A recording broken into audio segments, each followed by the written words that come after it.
রিশাদ, লিটন ও নাহিদ রানাকে খুব সম্ভবত পিএসএলে বেঞ্চে বসে কাটাতে হবে।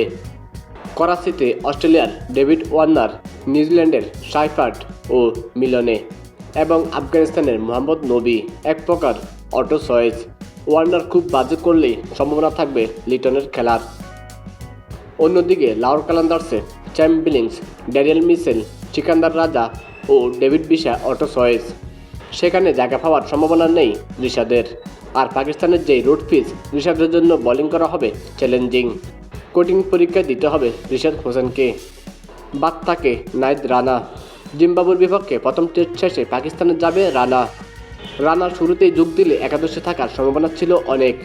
পাকিস্তানে এমনিতেও গতিসম্পন্ন বোলারদের গুরুত্ব দেওয়া হয়, কিন্তু জালমি যদি নাহিদ রানা যাওয়ার আগেই তাদের দল গুছিয়ে নেয় তাহলে নাহিদ রানাকেও বেঞ্চে বসে কাটাতে হবে। তাই পিএসএলে এবার বাংলাদেশি খেলোয়াড়দের খেলার যে সম্ভাবনা আমরা দেখছি তা এক প্রকার ক্ষীণ বললেই চলে।